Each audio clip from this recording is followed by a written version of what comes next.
Have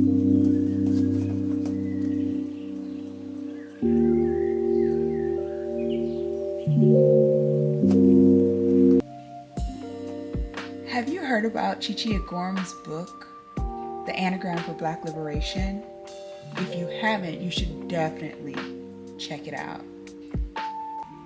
I am the queen of personality tests. You don't believe me? This is a hard copy. I think I should be embarrassed, but I'm actually not. Of every assessment I have ever taken, every one of the assessments, you would not believe how many I have taken over the years. I mean, seriously, who lives like this? Who? I do. Yeah, I do. So, this is what I'm going to discuss today. This new book that I absolutely love, and I appreciate it coming out, especially now when it came out, because we'll get into it. If you have not heard about this book, The Enneagram for Black Liberation by Chichi Agorum, you need to go ahead and check it out. I, as you can see, am the queen of personality assessment. I have taken all of the assessments out there because I believed at one point in time that was the way to figure out who I was and what I was to do or going to do with my life. So as soon as I came across this one, I got very excited. I actually heard about this on the podcast Therapy for Black Girls. Woo-hoo. Yes, I'm one of those people. I love that podcast. But she had Chichi Agorum on, and they were talking about this book. And as I was listening, I was like, I have to get this book. I went ahead and I found it, and I ended up checking out the book. Well, I ended up purchasing it because right now you can't really find it anywhere. As far as the library, locally for me, I couldn't find it. So I went ahead and purchased the book. And all that aside, let's get into this book. So Gigi talked about the inspiration of the book. She is actually in counseling, from what I gathered. She no longer at this point, from what I had heard, does counseling, not at this moment. But when she was in school in training for counseling, she realized that there were not a lot of people in the room that looked like her. And so she felt that also her lived experience wasn't being addressed in those spaces. So she ended up reimagining this Enneagram. And I'm kind of speeding forward because she has a wonderful story as far as how she ended up getting into the training for Enneagram specifically.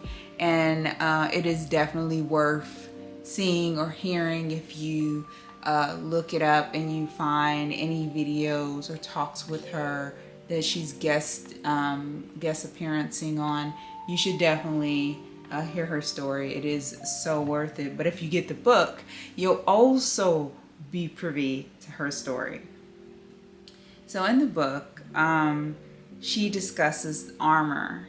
And the armor she discusses is the need to protect ourselves in the world, and the reality that this armor is something we still need at times. We may not need it all the time, but at times. And also the other part of that being sometimes the armor is necessary, but sometimes it's not necessary. And by us having our armor up and on, others end up reciprocating that and end up doing the same thing, and that can be counterintuitive. If you are a person who is into personality assessments, you've probably already heard of the Enneagram and are familiar with it. I'm not going to go in deep detail about it. Just know, for the purpose of this video, the Enneagram, it has been around for centuries. It has evolved to include psychology. So yeah, where we are today with the modern Enneagram, and the way she has reimagined it, the armor that is used in the book are the 9 Enneagram types. So she wanted to shift from how our armor and types impacts and influence the world, and not just being me or I centered, but all of us in our communities. What makes this book different? For me, I really appreciated the fact that it is for Black women. And she says it in the very beginning of the book that she intentionally centered this book for Black women. And even though it is a tool for liberation, and liberation is everyone's work, so the book is actually for everyone. The other part that I really appreciated as I was going through the book was that Chi uses her own stories as she goes through the book, but then also as she tells her story, she has others whose story she shares. And it really has the feel of a case study in a sense. So you get the Enneagram information, but then also you get a story to go along with it regarding a specific individual and in that specific type, and their story and their experience. And I think that is invaluable. One thing I didn't consider is that we have one primary type, and it doesn't change over time. And at some point I will talk about my own personal Enneagram and how reading this book, taking the assessment, which you can take the assessment online. I took the narrative assessment, so I bought the small yellow book for narrative Enneagram, and I did that way. But I'll come to that at some point. So behavior shifts, but our core motivation doesn't.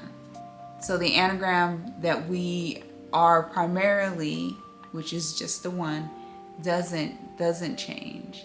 And I thought that was very interesting. The gems for me were at the end of the book, when Chi talks about creating space between the self and the armor and how to go about doing that. So she has a notice, pause, and allow section. She has this section on stress and security movements. She has somatic profile section, journaling prompt section, visualization section, and community practice section. And I felt those were so invaluable because it's not only, in this book, you not only learn about your type, but you also learn how to navigate that type, how to become more aware and full, I feel, in that type. Learn the positives that you may have experienced of being that certain type, and the negatives, the polar opposite.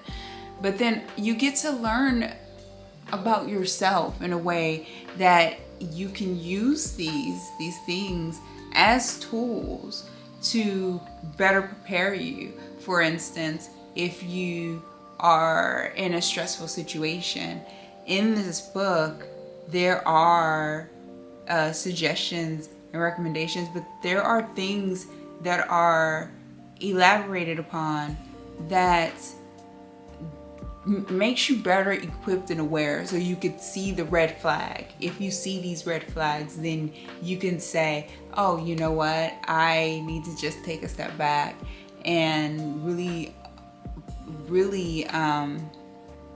focus on myself, because right now I'm putting my armor back on and it's not necessary at this point in time. And I didn't know that there was a difference between an Enneagram and a personality test. And with the personality test, we're talking about the MBTI.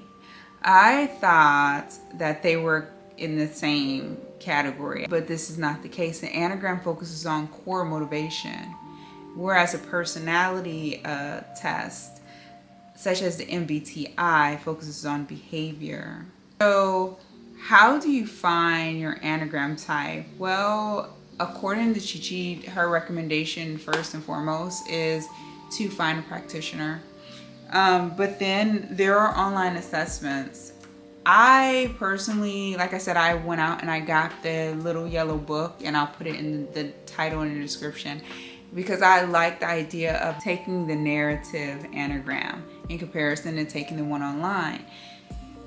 Because in the past I've taken the one online and I was shown as an 8. No, I'm going to be honest with you. I believed in my heart of hearts I was an 8. I did. I thought that was who I was to my core.